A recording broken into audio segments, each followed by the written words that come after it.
Hey, how's it going, everyone? It's Tim Brown. And Biavanti. And today we're talking about post-COVID, oh, please, post-COVID contractor marketing trends. And yes, we know that people are spending less time online.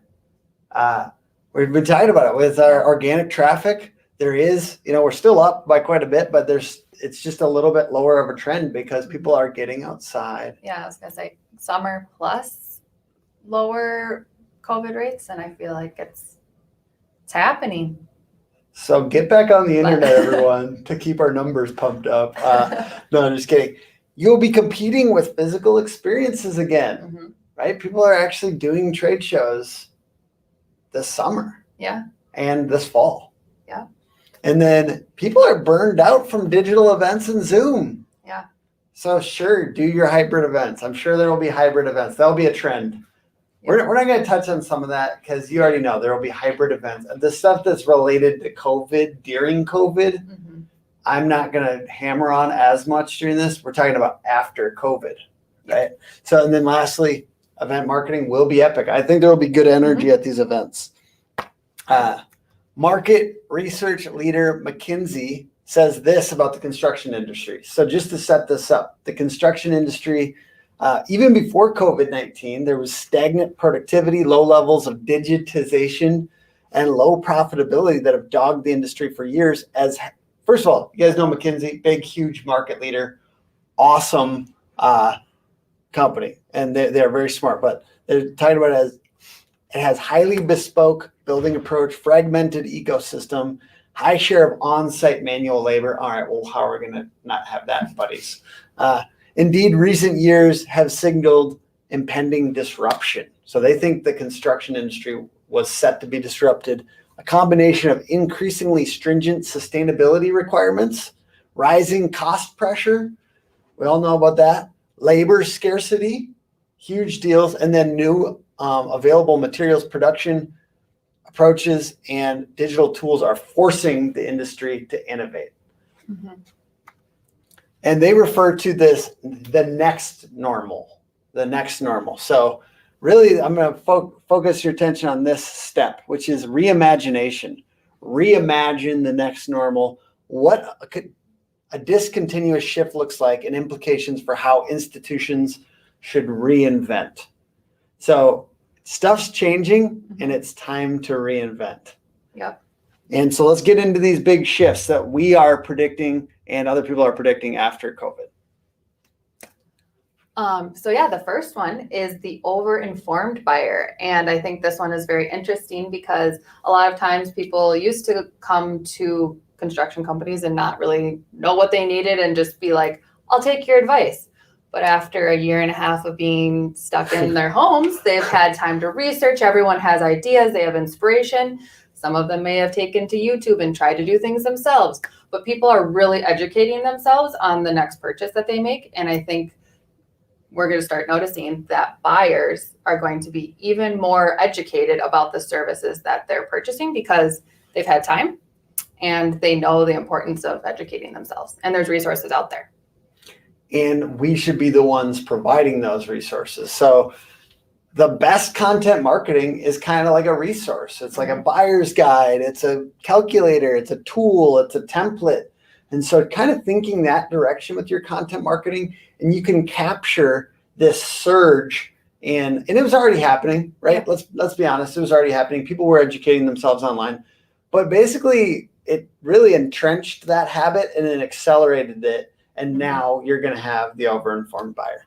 And I think people aren't going to, it doesn't mean that they're necessarily going to do it themselves. If you're giving them that information, people are looking for companies that give this information because they want to feel like they're making an informed choice. So I don't think it's because they're giving me this information, I'm just going to take it and put a roof on myself. It's, this company really does know, and they're the ones that gave me some tips. So they are believing in education and not cutting corners, basically. Exactly. 2, post-COVID trend, investment in digitization. So there's no time to experiment with the perfect roadmap. Organizations must instead enable well-proven remote use cases. So, we're part of NARI, which is the National Association of Remodeling something. I don't know. We've just been part of it for many years now. But basically, they're talking a lot about this. People are opting for this video consultation, even though the concern about coronavirus has somewhat abated, less so now than it was. So we're doing digital consultations still. So what gives?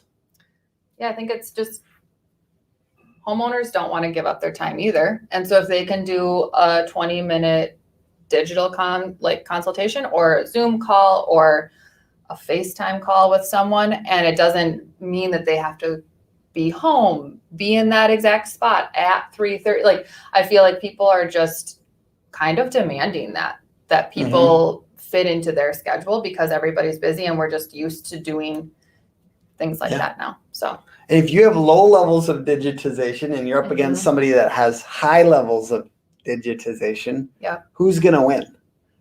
The guy that makes it really easy to schedule a thing and it can be on remote and it can be, or the person that's like, I have to come out there. That's our process. Our process. Like don't like hole up and get stuck where you are, basically. Be okay. I get it. To be honest, contractors have a lot of opinions about COVID and maybe it was overhyped or certain things. I mean, realistically, like on average, I'm just being real here. But don't let that stop your process from evolving here. Don't let that stop you from making more money if you have an opinion on that. Because ultimately there's opportunities here to just get ahead, just keep these habits that you've grown, that people wanted that consultation. So keep the habit.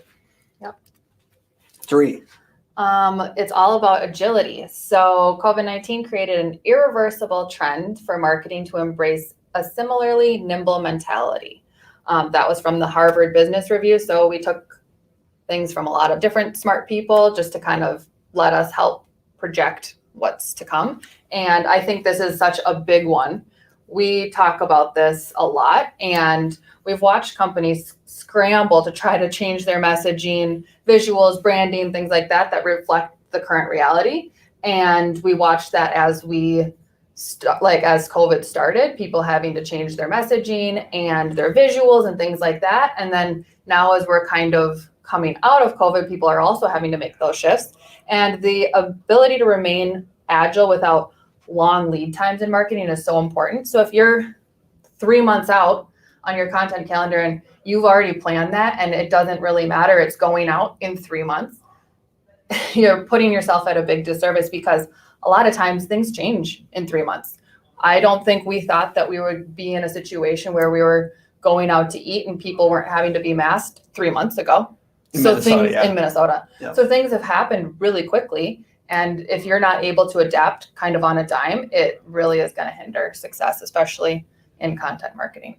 So 100%. 4, post-COVID trend, relationships are everything. And I'll be real, even you consult the smartest people in the world. We're talking about Harvard Business Review, McKinsey, market research, and they have different opinions. So there was different diverging opinions here. One of them was during a year of uncertainty, people will look to companies with trust and integrity, basically people that they already were familiar with, who you already knew, you're going to do business deals with them because you trust them. It's already there. And then other people were saying it was a shakeup and people are less brand loyal. So there's different conflicting opinions. The truth is probably in the tension between those two things. But certainly always good to have more reviews, more referrals, and partnerships. So this will be, certainly that was a big one for us. Was a big one. Like all I knew was digital and SEO and social media. And during this time, I got really good with creating referral partnerships, creating content online with other people that had the attention of our ideal customer. And that's certainly a principle that you can put into play here. And those longer term relationships with people that own your customer's attention, huge. And it's hard to know whether it's the shakeup or the, working with people you already knew, but It's huge. I think also like the dependency on one spot for your Yes. leads. Like if you were just dependent on trade shows, ouch, this year probably was tough. Oof.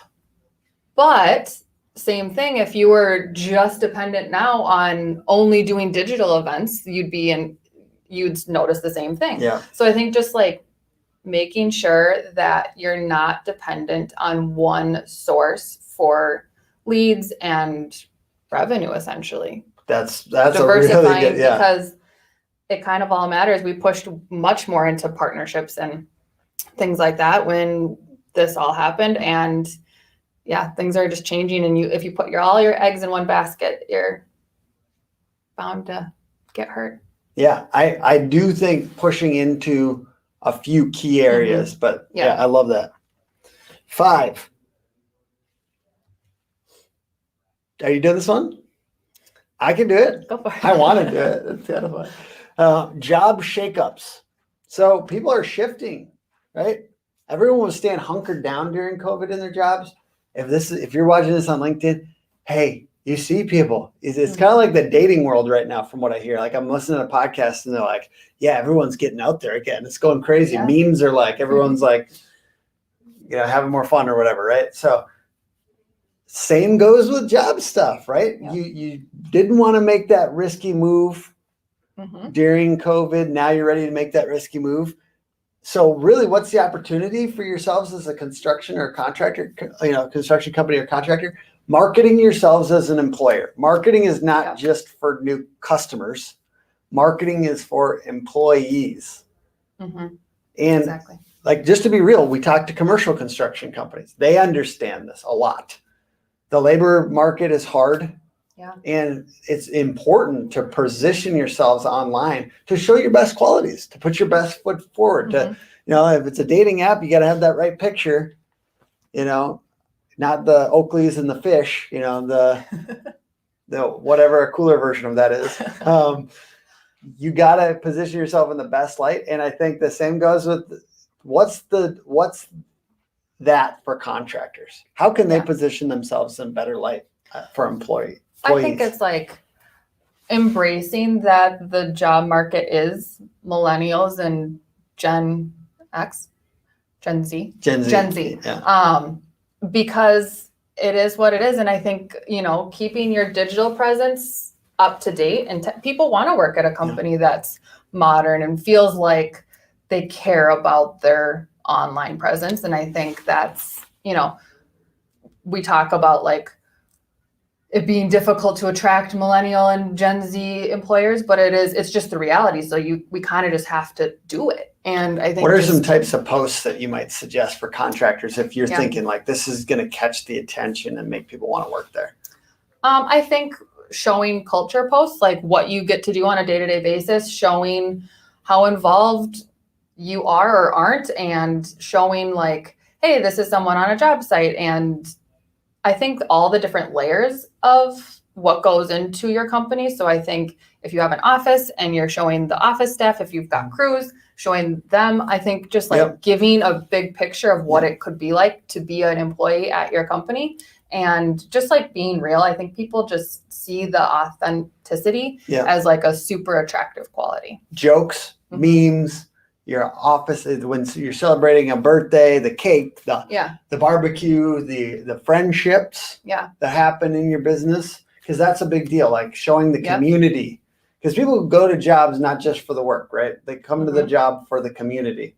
And if you are offering that as part of your team, that's something you need to show more of. I think that's really just coming down to is like Instagram for us is basically about attracting employees partly.